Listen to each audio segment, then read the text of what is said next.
Buenas noches y bienvenidos nuevamente a una transmisión de Fundación Liberal, acompañados como siempre por la Fundación Naumann, por Carlos Hulton, por Brown, por, eh, por Arteaga Asociados y por el profesor Bengió. Y en esta oportunidad vamos a cruzar la cordillera y vamos a recibir a uno de los tres influencers liberales de habla hispana más importantes según la Johns Hopkins. Vamos a recibir a Axel Kaiser, quien es abogado, profesor universitario, analista político, presidente de la Fundación para el Progreso y autor de 7 libros, más uno como coautor. Hola Axel, bienvenido y muchas gracias por este esfuerzo de acompañarnos. Muchas gracias por la invitación, encantado de estar con ustedes. Axel, bueno, el título lo hicimos bastante sugerente y agresivo. Si este es el principio del fin y viendo todo lo que está sucediendo en América Latina, ¿cómo ves el panorama y cuál crees que es el origen de todo esto? No, yo creo que esto ni siquiera es el fin del principio, para serte franco, porque América Latina tiene una historia desde su origen, ¿no? Desde la colonización española en adelante, que es muy compleja, que es muy convulsionada, muy inestable. Hay distintas realidades según qué región se trata o qué país, pero en términos económicos nos ha costado muchísimo el progreso, también en términos sociales y en términos políticos. Hay mucha inestabilidad. Tú estás viendo hoy día el caudillismo en Perú, con Castillo, estás viendo el caudillismo en Colombia, con Petro, que podría llegar a ser presidente de la República. Mira la catástrofe que es Venezuela.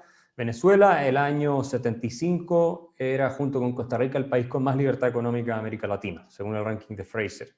Estaba en el puesto 14 del mundo. Hoy día es el último, está en el puesto 162 de todos los países del mundo. Entonces, América Latina es un continente que siempre te decepciona.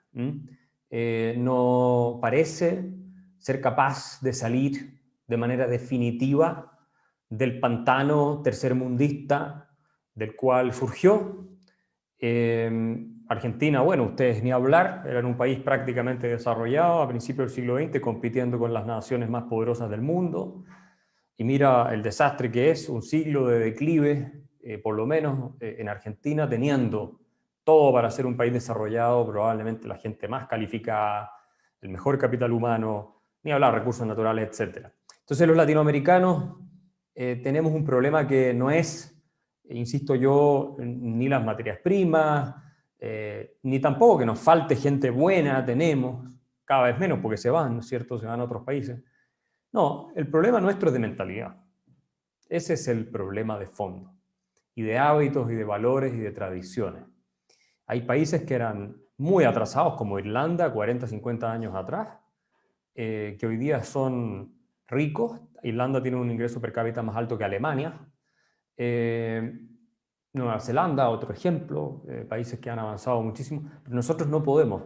Chile, que parecía ser el que lo iba a lograr, está en un franco proceso de suicidio en estos momentos, ¿no? Tratando de destruir su constitución, toda la institucionalidad económica que permitió que este país saliera adelante, con la política fiscal más desastrosa que se ha hecho tal vez en la historia de Chile desde Salvador Allende, sin ninguna duda. Entonces el problema de fondo está en la mente, en la cabeza de las personas. Ese es el problema de fondo, en lo que pensamos y cómo vemos el mundo y cómo nos relacionamos con nosotros mismos, con los demás. Hay un problema, yo diría casi ético en el sentido más clásico de la expresión, ¿no? Como hablaba Aristóteles, esto de que las comunidades imprimen un cierto sello, una cierta forma de comportarse sobre sus integrantes. Y lo que distingue el mundo civilizado del mundo de los bárbaros, ¿no? Cuando pensaba en todos esos germanos que estaban metidos en distintas partes y eran unas tribus muy primitivas, no tenían ese sello de la comunidad de la polis, ¿no? De donde surge todo el concepto política, etc. Nosotros parece que no logramos progreso sostenible y decisivo. Es una cuestión muy profunda, cultural, e insisto, de mentalidad, y que tiene que ver Me parece también mucho con que nuestras universidades, escuelas, medios de comunicación están capturados por un discurso del fracaso. Esa es la verdad. Vos sabés que estabas hablando recorriendo un poco América, ¿no? Y me acordaba primero de tu referencia en otra charla que te escuché acerca de Bolívar, que medio que se había entregado, digamos, después de tantos años de lucha. Y también escuchaba tu referencia acerca de Argentina y Chile como países que parecieron poder salir de esta inercia y que volvieron a caer. Argentina le llevó casi 70 años, pero en Chile ha sido en apenas 20, 30 años que ha pasado eso. ¿Crees que hay algo en particular que sucede en Chile para que sea tan rápido el retroceso? Insisto que creo firmemente en la tesis de las ideas, de Hayek. Finalmente las ideas definen el curso de la evolución social y cuando tú tienes las distintas esferas de irradiación intelectual, cultural, de lo que Gramsci llamaba hegemonía, la construcción de la hegemonía. Antonio Gramsci, el fundador del Partido Comunista Italiano, uno de los fundadores, que fue un hombre muy inteligente, pero era claramente marxista. Sin embargo, que entendió que las instituciones, el orden capitalista burgués, que es el que nosotros queremos, ¿verdad? No queremos el orden comunista de ellos, se sostiene, decía él, sobre la base no solo de la acción coactiva del Estado, sino también de las creencias compartidas en la sociedad civil.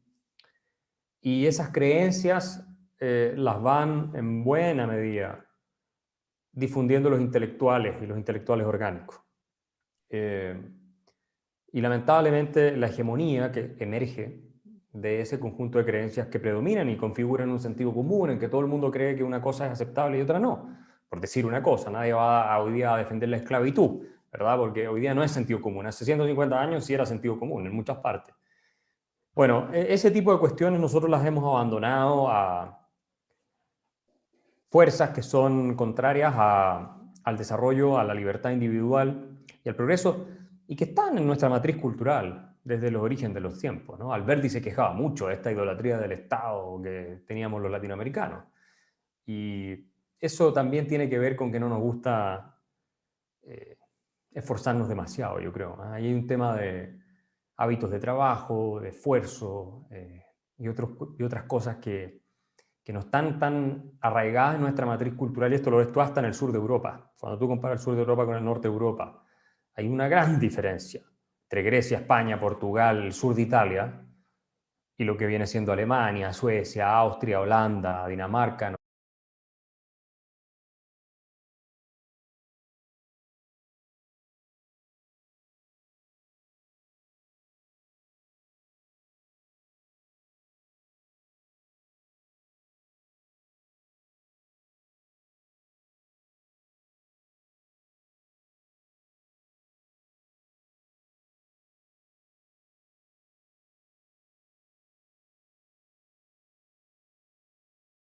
Recording in Y lo mismo es progress. en Colombia, y lo mismo es la historia de Venezuela, con matices, todo lo que uno quiera, pero lo mismo en todos lados. O sea, ¿cómo podemos vivir del otro? Y el que nos promete que nos va a dar sin que nos esforcemos, por ese votamos. ¿Ok? Y eso surge siempre. Acá en Chile tenemos hoy día un candidato comunista, Daniel Jadwe, que podría ser el próximo presidente de la República, militante del Partido Comunista, que está proponiendo, además de el control político de los medios de comunicación, o sea, una verdadera dictadura chavista, reformas económicas que son una locura, el fin de la propiedad privada, cuestiones de ese tipo. Y podría ser el próximo presidente de la República. ¿Y qué es lo que está prometiendo? Lo que prometen todos los comunistas, el paraíso sobre la tierra. No se preocupen ustedes, la gran masa va a vivir mejor cuando me elijan a mí, y lo que voy a hacer es quitarle a los que más tienen, porque acá hay suficiente para que todos sean felices, pero lo que pasa es que hay unos pocos que se lo están llevando. Obviamente no hay ni un número que cuadre, nada de eso está, pero esa es la promesa. Yo creo que no va a salir finalmente, pero que sea posible que en Chile salga un marxista-leninista, defensor de Cuba y de Venezuela, presidente de la República, yo diría es posible. Eso para mí te demuestra que en América Latina no hay nada que tú puedas descartar. definitivamente es muy complicado y es una lucha al mejor estilo de Cervantes, ¿no? Contra molinos de viento, porque uno siente de que son indestructibles. Entiendo el sentimiento y por ahí que a uno le dan ganas de bajar los brazos. Hablábamos con Alberto Venegas Lynch el otro día acerca de eso. Eh, Hiciste mención al tema de querer cambiar los hábitos culturales y hablabas de Alberdi. Bueno, Alberdi y Sarmiento querían traer inmigrantes a Argentina no solo por una cuestión de poblar, sino por generar el hábito del trabajo y del esfuerzo, ¿no? Por más que fuesen del sur de Europa, que ahí ya tenemos un tema entre cultural y religioso en diferencia con el norte de Europa. Y también me pareció muy interesante lo que hablaste, que también lo hablas en tu último libro, acerca de la parte mística o el mito de que los aborígenes acá eran todos buenos, cuando sabemos que los imperios centroamericanos arrasaron con otras aldeas, con otras tribus sin misericordia. También me quedé pensando en esto que hablabas de poder tener nuevamente un gobierno comunista, y yo soy oriundo de San Juan, así que he pasado casi todas mis vacaciones de mi vida en Chile. Y mis primeras vacaciones era presidente Allende. O sea, estamos hablando de una memoria de nada, de ya, de ya. Realmente eso llama la atención. Ahora, con respecto a la parte de educación, de cultura, que estabas nombrando como el centro del problema. Allá, ¿cómo ingresan los profesores? ¿Es un claustro muy cerrado? ¿Lo manejan solamente la izquierda y no hay formas de ingresar? ¿Es por concurso? Te cuento que acá en Argentina es un gueto, pero no sé cómo es allá. Yo te diría que en todas partes los colegios de profesores, incluso en Estados Unidos, son grupos de interés férreos a los que no les importa el bienestar de los alumnos, usualmente controlados por la izquierda. En el caso de Estados Unidos, claramente el Partido Demócrata, es uno de los financistas del Partido Demócrata. Y en el caso de Chile, el Partido Comunista, como suele ser en muchas partes de América Latina, controlado por la izquierda. Hay una cierta autoselección que se da a todo nivel y en todas partes, de que la gente de izquierda se dedica más a los temas intelectuales, a la formación, a la educación, probablemente porque les cuesta mucho más eh, trabajar en el mundo privado, el mercado, aprender ingeniería, cuestiones de ese estilo. Pero eso se da en todas partes, ¿eh? Y en las universidades también. Tú ves, los datos los tengo en la Nueva Inquisición, cómo ha cambiado la configuración ideológica del profesorado norteamericano desde el centro, la centro derecha, hacia fundamentalmente la izquierda, dominando la izquierda y ahora la izquierda radical, ni hablar de los administrativos.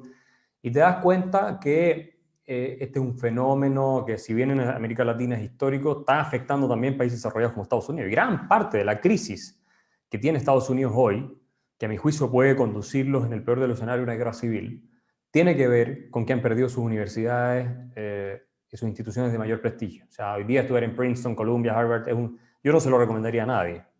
Hay otras universidades no tan renombradas donde yo recomendaría más ir que a esas que están ahí, porque no te van a enseñar más que adoctrinarte, salvo que vayas a estudiar química o algo así, donde también, probablemente por ser hombre y ser blanco, no te van a dejar trabajar en un laboratorio porque van a tener que privilegiar, ¿no es cierto?, a una mujer negra o de color o lo que sea, que supuestamente es oprimida, aunque sea menos calificada que tú.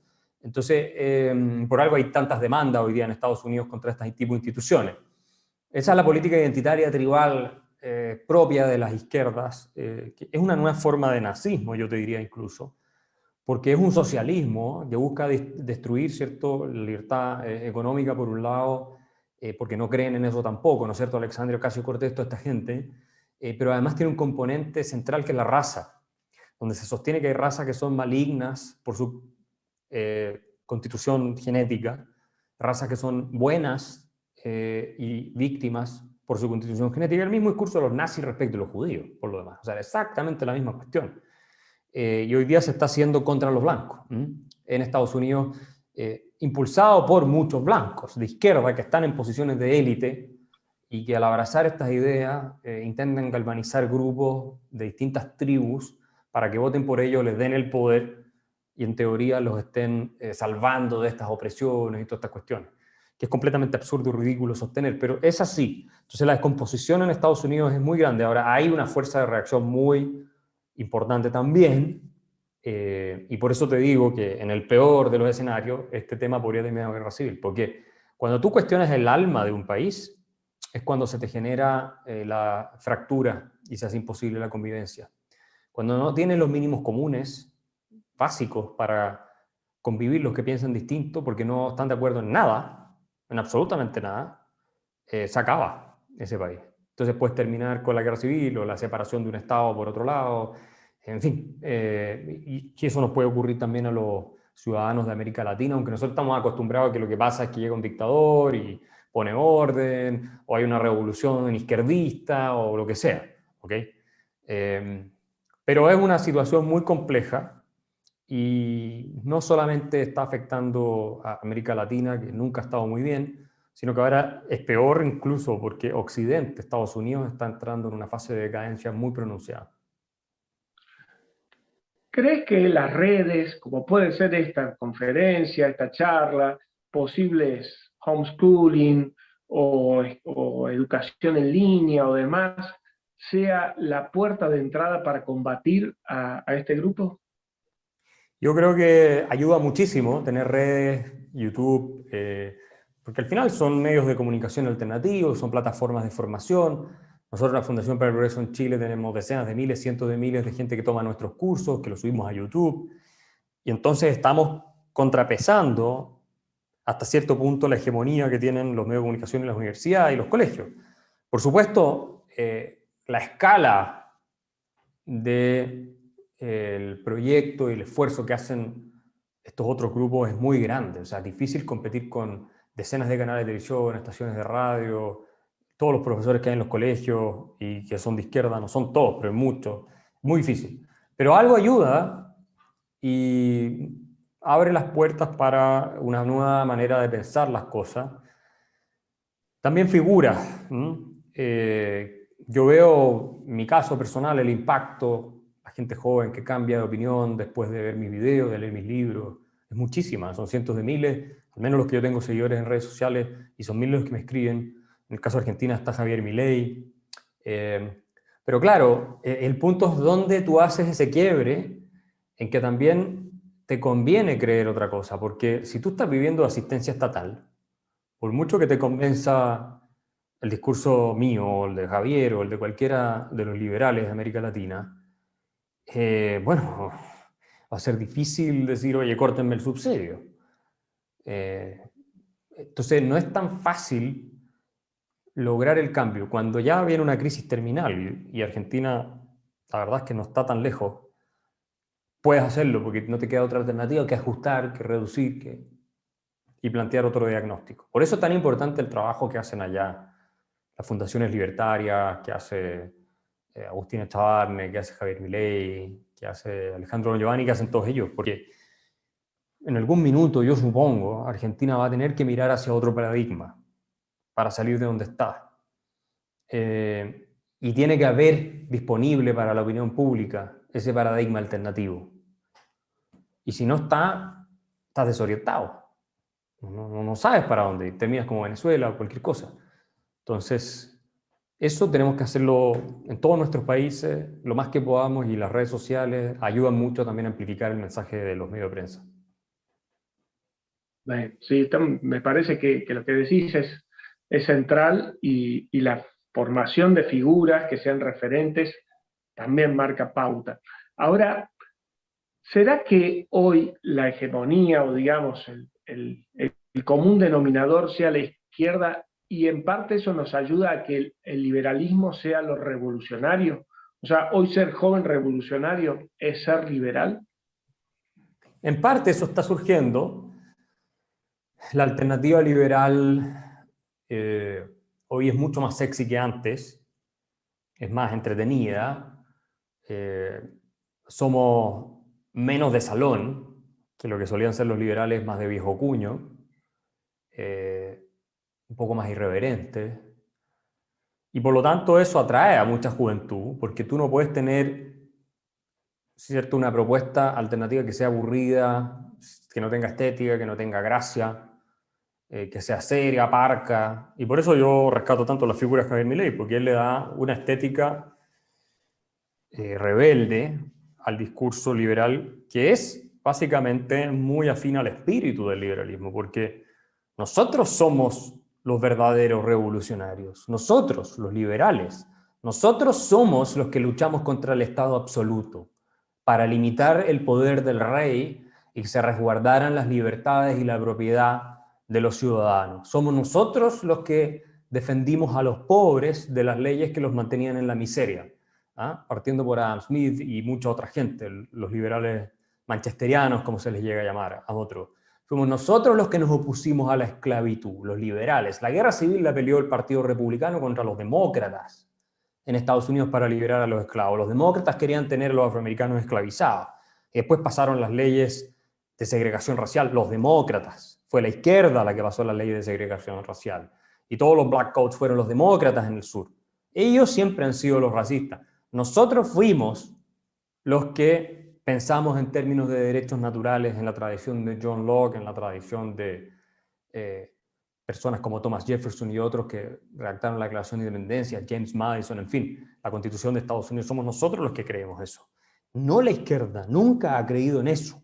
Y después hubo una cierta izquierda más moderada que aprendió de nosotros, pero la verdad es que los rebeldes, los revolucionarios, los que desafiaron el poder, somos nosotros. El marxismo, el socialismo, el fascismo, el peronismo, todo eso son nada más que proyecciones del Estado absolutista.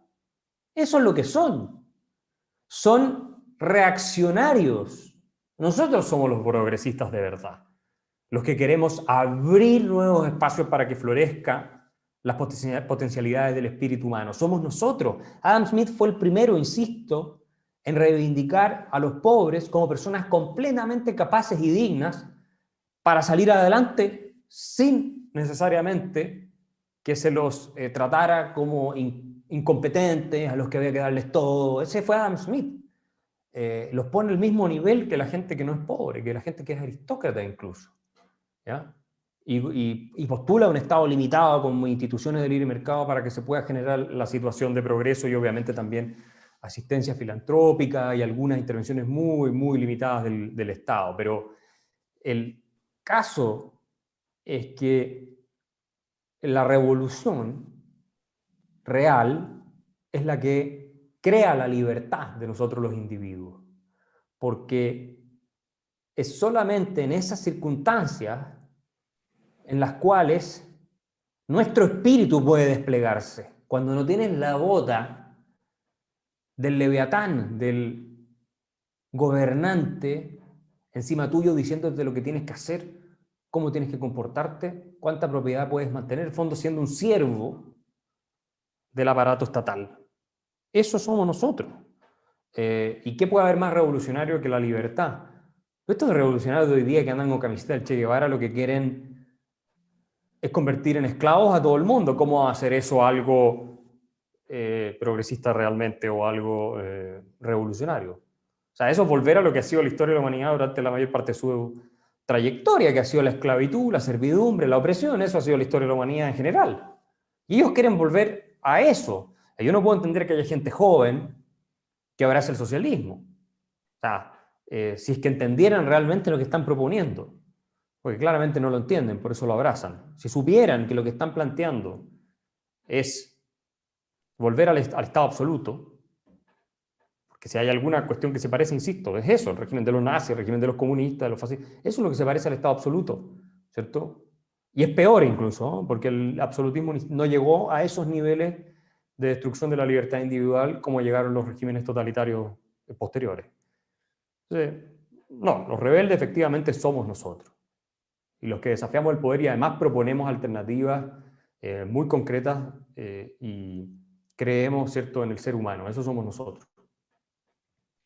Me quedé pensando en lo que decías recién acerca de que damos libertad y que creemos en que la gente, aunque no tenga recursos, tiene la posibilidad de salir. Y bueno, los socialistas o los partidos totalitarios parece que los ningunean, que si no les ayudan no hay forma de que salgan. Y me quedé pensando con el término que decís en tu libro de la emocracia, ¿no? Del tema de que nos manejan o que se manejan por emociones. ¿Podemos generar una mística, una emoción del liberalismo? ¿Hay alguna forma de estructura que podamos hacer para equilibrar eso? A mí me parece que la podemos generar, depende mucho de los liderazgos y de su carisma, y obviamente también del trabajo intelectual y mediático que hagamos, pero sí, de todas maneras, especialmente cuando tú tienes países en que la alternativa está fracasando colosalmente. Y hay algo también en el espíritu humano, independientemente de la cultura de la que se trate, en algunas más marcado que en otras, que añora el sueño de desplegar su potencialidad y de ver hasta dónde puede llegar, de pararse sobre sus propios pies, de sentirse orgulloso. Porque se puede decir todo lo que se quiera, ¿eh? De la política de redistribución y de asistencialismo. Y en algunos casos, cuando hay gente que está muy mal, podría uno empatizar con eso, hasta cierto grado.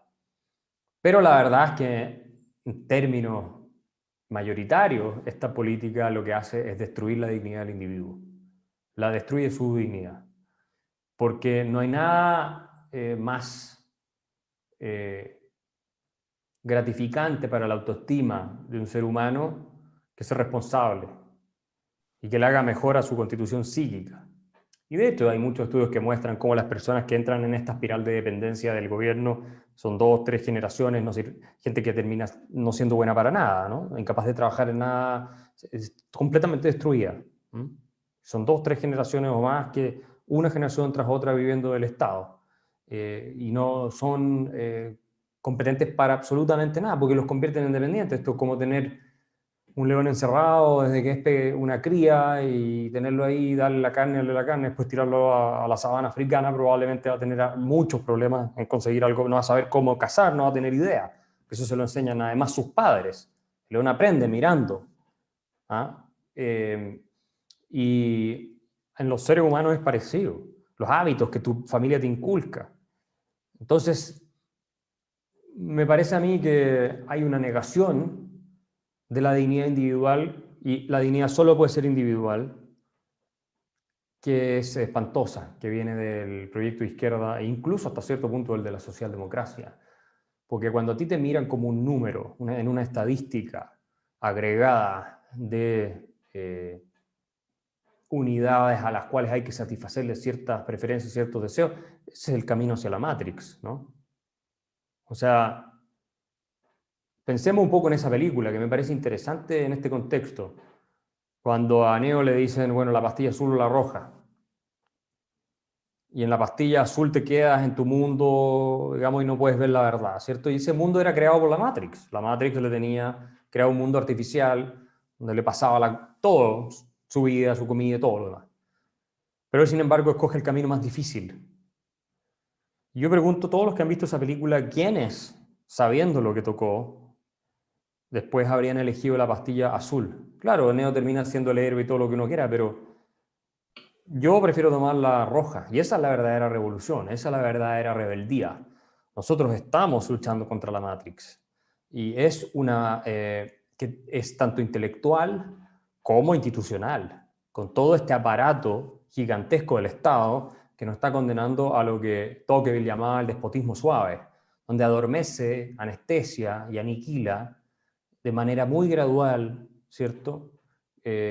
Nuestros instintos vitales más esenciales para pararnos sobre nuestros propios pies y nos termina convirtiendo en cachorritos mansos que hacen lo que el poder les dictamina que tienen que hacer para no perder el plato de comida que te están dando todos los días. Y esa es una vida completamente indigna. Esa es la vida de un perro básicamente cómodo, gordo, flojo, que está ahí sentado, acostumbrado a que le den la comida. Y nosotros preferimos el lobo. ¿Qué es lo revolucionario al final? ¿Ser lobo o ser un perro gordo que está ahí siendo alimentado por el amo y que tiene que darle las gracias cada vez que le dan un plato de comida? Prefiero salir a cazar. Y esa es la mentalidad de nosotros los liberales. Insisto, no es ser una unidad más a la cual le están satisfaciendo sus necesidades, que es el estado benefactor, donde tú cuentas como este elemento que está en una tabla, en una estadística, y te tienen que pasar, ¿cierto?, cierta cantidad de satisfacción de tus necesidades. Bien lo podrías hacer en la Matrix, ¿cierto? Te tienen en un cubo y te hacen soñar con que estás recibiendo todas esas cosas. Pero esa no es la conexión con el espíritu humano que nosotros buscamos. Y que creemos que la esencia de la humanidad, porque el liberalismo es una doctrina humanista, no hay que olvidarse de eso, es la responsabilidad y el coraje, la valentía. Esa es la esencia del liberalismo, la valentía. Querer ser lobo y no ser un perro aguachado, ahí manso, que está siendo alimentado. Esa es la esencia del mensaje liberal. Y por eso somos nosotros los rebeldes, no los otros.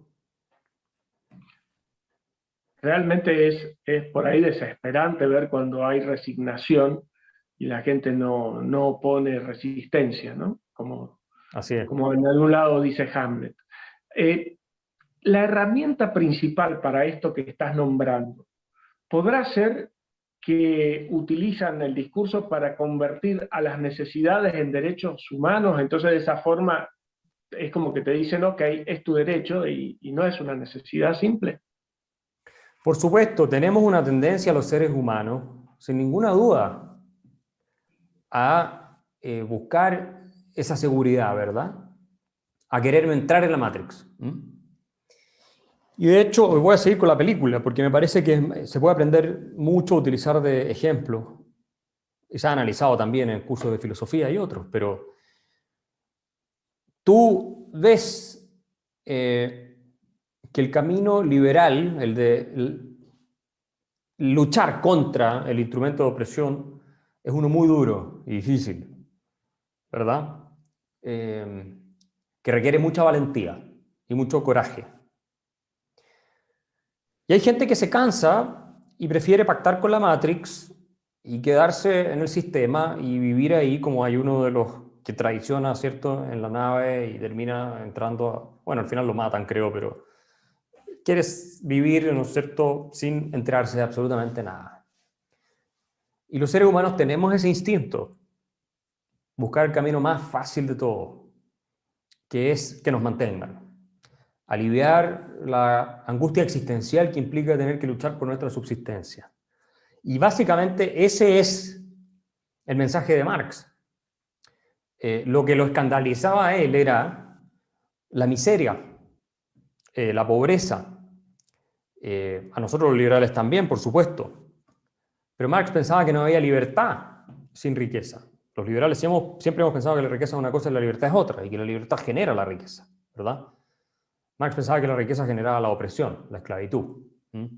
Entonces lo que promete el marxismo es una sociedad donde fluirán a chorro lleno los manantiales de la riqueza colectiva. Esa es la expresión que él utiliza.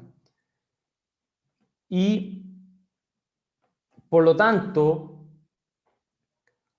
una situación en la cual, en general, vamos a vivir muy bien, sin incertidumbre, sin esta angustia y sin tener que forzarnos demasiado. Esa es la verdad, lo que promete el marxismo. ¿Qué es lo que te promete la Matrix? Puedes vivir en esta realidad paralela, donde en realidad no estás viviendo, pero estás en esta realidad paralela, y puede ser lo que quieras, porque el computador hace que tú vivas lo que tú quieras. Al final es una cuestión virtual. Y obviamente es atractivo eso, ¿no? Volver a este paraíso que supuestamente nos expulsaron después del pecado original. Y el marxismo promete eso, volver a la situación del paraíso, antes del pecado original, ¿no? Y hay un espíritu o una parte del ser humano que busca retornar a ese momento que obviamente no existió de manera histórica, pero sí en nuestro imaginario, en nuestra psicología está esa ansiedad. Y es entendible, obviamente. Pero por supuesto, pactar con el marxismo, pactar con la Matrix es un acto de cobardía. Y a lo que nosotros tenemos que apelar es a esa valentía. Y tenemos que ser capaces de inspirar para que la gente pueda romper con eso. Más allá de los matices que pueden haber. Perfecto. Tú sabes que estaba pensando en el hecho de que cuando la izquierda, después de la caída, en realidad un poco antes de la caída del muro de Berlín, ve que ya está perdida, es como que se reinventa en el posmodernismo y en el progresismo como una nueva estrategia política y comunicacional. El, el convertirnos en libertarios o en anarcocapitalistas, más allá de la profundidad de las definiciones, pero desde lo estratégico comunicacional, ¿alcanza? Yo creo que hay que combinar las fuerzas de los liberales clásicos, los minarquistas, los anarcocapitalistas. Tenemos que de alguna forma trabajar en conjunto para ofrecer un horizonte que es el de la libertad humana, la libertad individual, sin demasiada lucha interna, porque eso no ayuda. Y más aún cuando hay un enemigo que te está por pasar la planadora. O sea, por lo tanto, creo que el mensaje tiene que ser muy claro y es achicar el Estado lo más posible, que la gente desarrolle ese coraje interno para pararse sobre sus propios pies y que se entienda también todos los temas económicos que son fundamentales, ¿no?, para el progreso y la prosperidad. Porque al final lo increíble es que no es el socialismo la alternativa o el peronismo, lo que sea, que te va a permitir vivir mejor, es que vives peor. Es que terminas viviendo peor incluso bajo los estándares que ellos mismos te prometen. Porque lo que iban a fluir a chorro lleno los manantiales de riqueza colectiva no se produjo en ninguna sociedad comunista. La gente se moría de hambre en todas. Entonces, incluso desde los estándares marxistas, su doctrina es un fracaso para sus propios estándares de lo que prometen. Y no, obviamente hay dictaduras, genocidio, campos de concentración y todas esas cosas. Nosotros tenemos que ser capaces de presentar un proyecto alternativo, defenderlo con energía. Y bueno, los anarcocapitalistas pueden ofrecer esa utopía que Hayek hablaba que necesitábamos, los liberales, para inspirarnos. Y creo que eso sí le da mucha fuerza al movimiento. Pero bueno, son roles distintos en cada caso. Si llegas a ser presidente de la República y dices quiero cerrar el Estado, es muy difícil. O sea, eso no te va a llevar muy lejos, pero si eres un intelectual puedes hacerlo, puedes decirlo. Entonces vas convenciendo cada vez a más gente. Y las nuevas tecnologías tal vez den oportunidades interesantes en esa materia. Vas corriendo la mira de a poco, que es lo que intentamos hacer desde estos espacios. Ahora vayamos un poquito a Chile y contame un poco cómo ven lo que va a pasar ahora con su constitución, con la constituyente, cuáles son los panoramas que tienen a vista, por lo menos hasta ahora. Mira, la constituyente está dominada por la izquierda y en parte por la izquierda extrema. Entonces yo no tengo ninguna fe de que vaya a salir una constitución razonable de ahí por ningún motivo. Mi apuesta es que cuando termine esa constitución nosotros la rechacemos en el referéndum de salida. También es posible que se quiebre la convención antes porque estaba llena de lunáticos que no quieren respetar las reglas, en fin. Así que eso es un desastre completo, total. No se puede ver de otra manera. Y por lo tanto vamos a hacer lo posible para evitar lo peor. Pero que salga una constitución razonable a mí me sorprendería. No lo descarto 100%, pero sería una gran sorpresa. Porque, insisto, una vez más, este no es un problema de temas prácticos, de argumentación racional. Esto es todo realismo mágico.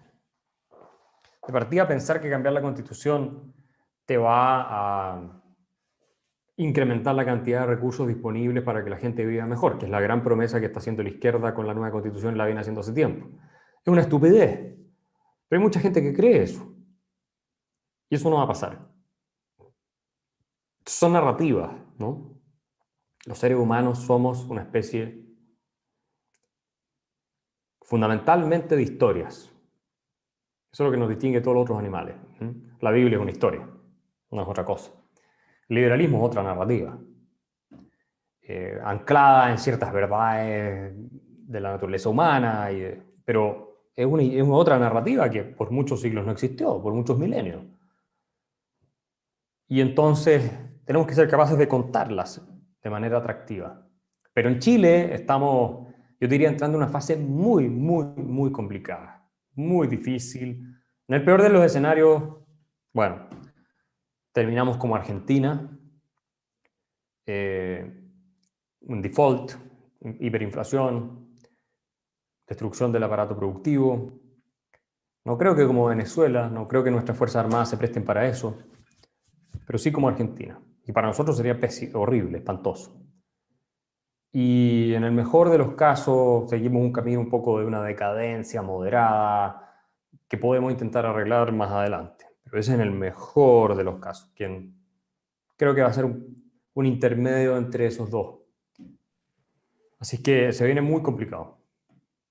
Bueno, te voy a decir, si es por experiencia argentina, no sé si es mejor que quiera hacer una decadencia de golpe, cuestión de que la gente reaccione, porque si es Tal vez. decadencia de poquito, a nosotros no nos ha ido muy bien con eso, te voy a decir. Es Eh, posible, sí.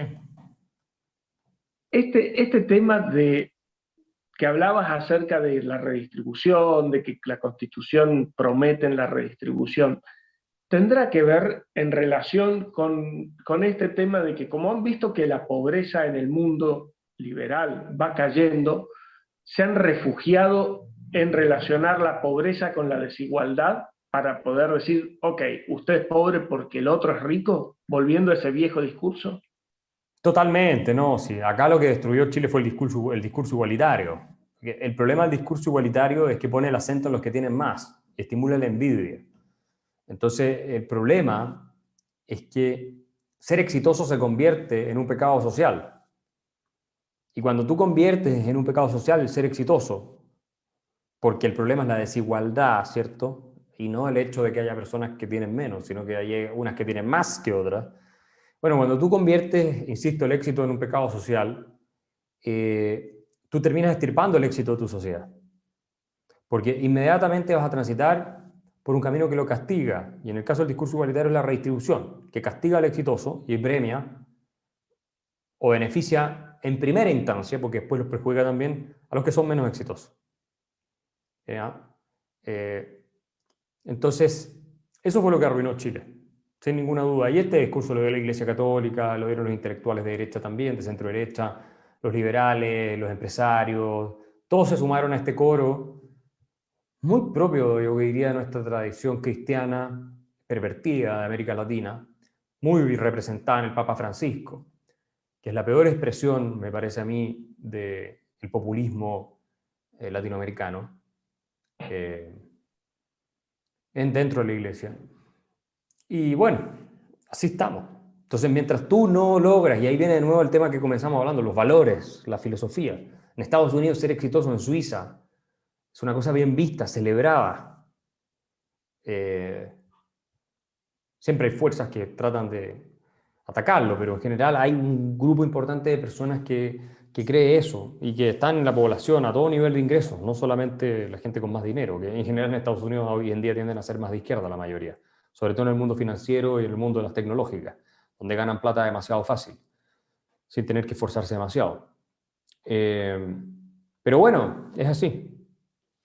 Bueno, esto que estabas hablando de resentimientos por la desigualdad, y si a eso le sumamos el sentimiento de culpa que a veces estimulan del otro lado, termina cerrando con el tema de la democracia que nombrás en el libro y que habíamos dicho recién también. Bueno, la democracia es un fenómeno que va incluso más allá, porque es un colapso de la esfera pública como espacio de diálogo racional, de documentos basados en la evidencia y la lógica, para validar las percepciones subjetivas de los distintos grupos, individuos, como criterio de verdad, con lo cual desaparece la idea de que existe una verdad a la cual nos podemos aproximar científicamente y en el diálogo racional. Y cuando eso ocurre, eh, lo único que importa es no ofender a nadie, no dañar las emociones de nadie y, por lo tanto, pasan estas mismas emociones, estas histerias, estos impulsos a dominar la discusión pública y después las decisiones políticas. Y como consecuencia colapsa la democracia. Porque efectivamente la democracia es un sistema que depende de argumentos racionales. Y la verdad no tiene por qué ser emocionalmente agradable con nadie, y la racionalidad tampoco. Entonces, cuando tú estás en una democracia, lo único que importa es, insisto, no ofender a nadie, que nadie se sienta mal, que nadie sufra. Cuando en una sociedad de adultos, tú tienes que ser capaz de lidiar con la verdad y si sufres tu problema, anda a un psicólogo y te terapee. Pero tú tienes que ser capaz de discutir todas las posturas, todas las posiciones y ver la evidencia y presentarla de manera tal de tomar las mejores decisiones. Si no, las sociedades colapsan. Si no tenemos algún criterio para dirimir los problemas en común, ¿cierto? Entonces son mis emociones contra las tuyas. ¿Cómo dirimimos esa diferencia? Yo me siento así, tú te sientes así. Yo siento A, tú sientes B. ¿Cuál es la verdad? No, es que es mi verdad. Ah, es que la tuya es la tuya. ¿Cómo resolvemos? No nos queda más que irnos a la violencia. O sea, la democracia es incompatible con estas dictaduras de las emociones. Termina por acabarse. Así de simple. Y la polarización crece de manera espantosa porque tú vives en una sociedad ya de tribus nomás, donde es imposible la conexión. Este amontonarnos en tribus, porque lo que hacen es amontonarte en tribus, te clasifican, aunque vos no quieras clasificarte, es una forma de destruir o la nueva forma de destruir la individualidad. No, es una forma de destruir la individualidad que es muy antigua. Esto ha sido siempre parte del cableado cerebral de los seres humanos, el nacionalismo, el tribalismo en general, ¿no? Hasta los equipos de fútbol, tú tienes en los casos más extremos estos hooligans, estas barras bravas que terminan en violencia por una cuestión estúpida. Es parte del ser humano. El problema es cuando esto se convierte en cultura general. Y eso es lo que está haciendo la izquierda, ¿no? Las tribus, ¿no? Las clases sociales son tribus. Entonces tú ya no puedes ser amigo de una persona de otra clase social porque es tu enemigo. Porque se plantean esos términos. Las tribus siempre se presentan frente a otras como enemigos existenciales. Son ellos o nosotros. Entonces te está predisponiendo a la guerra y a la guerra violenta, el tribalismo de la izquierda. La lucha de clases es eso. La lucha racial es lo mismo. Lo que está haciendo la izquierda norteamericana en todo el mundo es eso. La lucha de género de la feminista es exactamente lo mismo. Es tribalismo de género que tiene por objeto culpar a un determinado grupo de todos los males que sufren, supuestamente estas mujeres, y llevarlo a castigos, sanciones, oprimirlo básicamente, a la opresión, ¿no? Entonces, eso es parte de la naturaleza humana y el liberalismo resuelve ese problema porque nos lleva a ver el humano que hay en el otro y no el género, no la posición social, no la raza, nada de esas cosas. Lo primero que tú ves como liberal, o al menos no te olvidas, es que estás con un ser humano, igual que tú. Y en ese sentido somos todos iguales, desde el punto de vista de que somos humanos y merece el mismo respeto. Pero claro, cuando tú entras en un discurso de que los blancos son malos, los hombres son malos, en fin, los empresarios son malos, la clase alta, los burgueses son malos, se acaba eso. Tú deshumanizas al otro. Ya no es un ser humano igual que tú. Es un ser humano, pero es perverso, es maligno. Y todos tus problemas son culpa de ese ser humano. Perverso, maligno, que en realidad no es un ser humano, porque al ser perverso y maligno pierde la condición de humano. Ese es el argumento de los nazis y de los comunistas y de las feministas y de toda esta gente. Pierdes la condición de humano al ser malo, ¿ya? Por eso se habla en lenguaje coloquial de es que tenemos que ser más humanos, es como tenemos que ser más buenas personas, más empáticos. Bueno, pero cuando tú eres presentado como maligno, como el demonio, básicamente, el demonio, no es bueno, el demonio no es humano. Y tú puedes hacer eso con las personas, ¿no? Con los distintos grupos. Y eso hace el nazismo, insisto, hace el comunismo, hace el socialismo, hace el feminismo marxista, hacen todos estos movimientos, sin ninguna duda. Lo hacía la religión también antes, básicamente divide a buenos y malos. Muchas religiones hacen eso, sí. ¿Qué encontrás alguna relación? Porque por ahí parecen hasta opuestos, pero como que la meta es en común entre estos relativismos en los cuales descreen de la realidad y de la verdad, y por otro lado, el racionalismo que quiere hacer ingeniería social, lo cual querría decir que la conoce toda, que la sabe toda. Y como ves, como que terminan en el mismo lugar, ¿no? El relativismo y el racionalismo. Bueno, claro, el racionalismo es una visión pervertida de cuál es el correcto uso de la razón, que no reconoce límites a esa capacidad de planificar el orden social, y de diseñar este mundo mejor es muy propio del socialismo, de las economías centralmente planificadas, bueno, toda esa discusión, Hayek, Mises contra los economistas socialistas, y la visión de Karl Popper sobre la ingeniería social utópica, la ingeniería social gradual, es muy propio de las doctrinas colectivistas, ese racionalismo. El tribalismo, por un lado, ¿cierto? Y ese racionalismo, porque todo movimiento totalitario pretende tener y poseer una verdad completa, total y absoluta, ¿cierto? Y sobre esa base rediseñar el orden social completo, ¿no?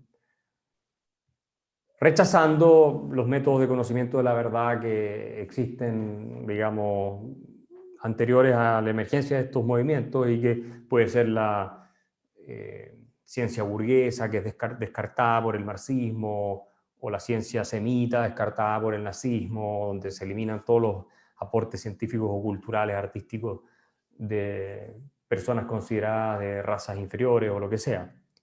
Eso es propio del nazismo. Entonces sí, ahí hay un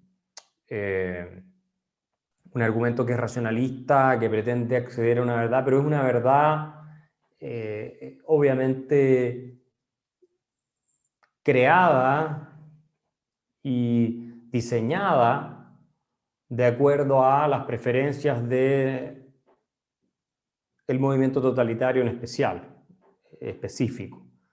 No acepta, y esto es propio también del feminismo hegemónico, no acepta, insisto, el diálogo racional. ¿Ah? Yo te diría que en eso hay un relativismo asociado además que tiene que ver con una cuestión ética. Tú no puedes resolver racionalmente los dilemas éticos conversando con este tipo de agrupaciones o movimientos, porque la doctrina de ellos, la ideología, tiene absolutamente ya establecida la respuesta sobre lo que es moral y lo que es inmoral, y en general lo que es moral es lo que dice el gran líder del movimiento totalitario y los que lo siguen, los ideólogos. Aunque entre ellos también hay peleas, en el marxismo hubo muchas peleas entre los distintos teóricos. Y bueno, la noción de derechos humanos queda descartada, y así sucesivamente, por ser una noción burguesa, en el caso del marxismo, una noción liberal también para los nazis, que no creían obviamente en el concepto de derechos humanos, o derechos individuales fundamentales. De hecho, una reacción contra el liberalismo es colectivismo. Y sin embargo, el posmodernismo, me parece a mí, ni siquiera intenta plantear la idea de que hay una verdad, al revés, sostiene que no existe ninguna verdad. Lo cual es bien contradictorio porque tendrías que asumir que lo que estás diciendo es verdad, que no existe ninguna verdad, pero ellos no se hacen cargo de esas contradicciones.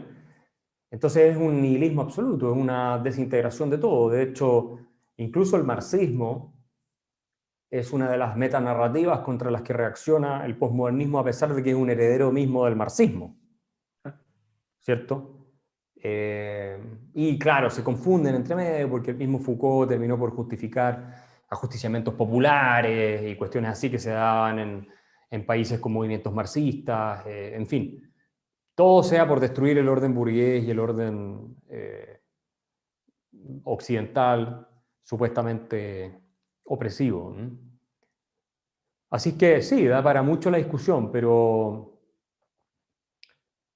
la idea de que no hay una forma de acercarse a una verdad me parece que podrías determinarla como un relativismo epistemológico que está presente en todas las formas de totalitarismo, porque te niegan el método, porque no cuadra con su ideología los resultados que produce ese método.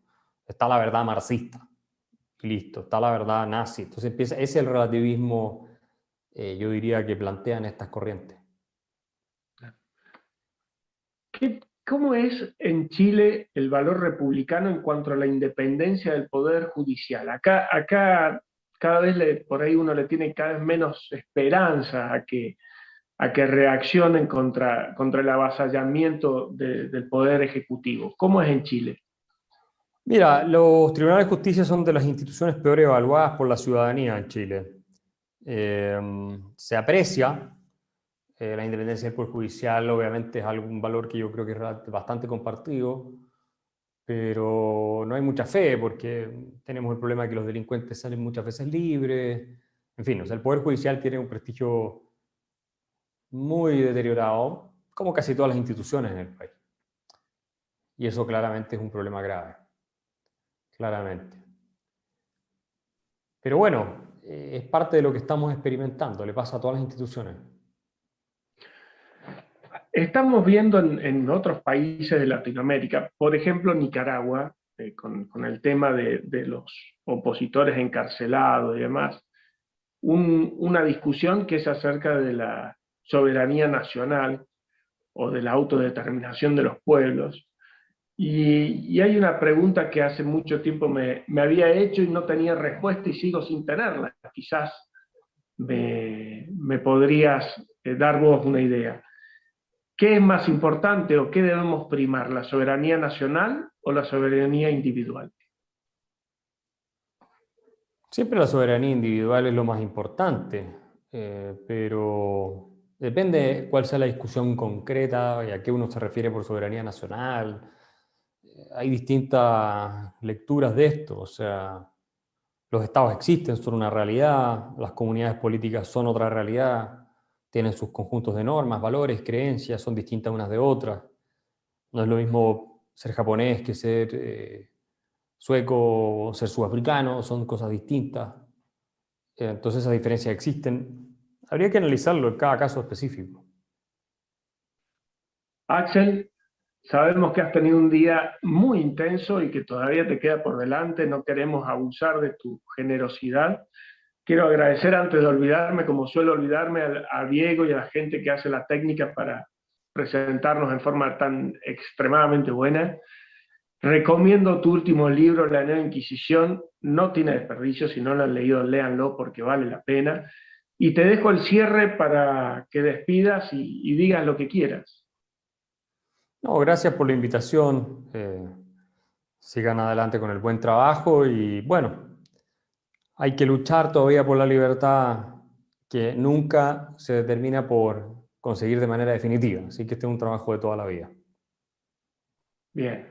Axel, muchas gracias. Cuando se levante todas estas cosas del bicho, te vamos a invitar para que vengas en persona a comer unos buenos asados y tomar unos buenos fernet con coca. No sé si lo has tomado cuando has venido, si no, no te han hecho conocer Córdoba. Algo he tomado. Y, no. Y bueno, solamente agradecer a la Fundación Naumann, Ulton, a Andrea Arteaga Asociados, a Profesor Bengiode, a todos los que nos ayudan siempre. Gracias a quienes nos han acompañado y espero que hayan disfrutado tanto como nosotros este evento. Axel, un gusto y estamos en contacto. Gracias, nos vemos, hasta luego. Chao.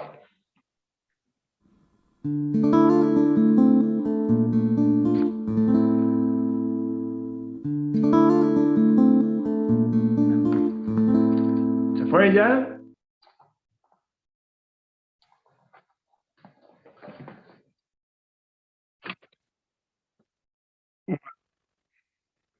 Sí, mandó un mensaje que lo vi que fuéramos cerrando.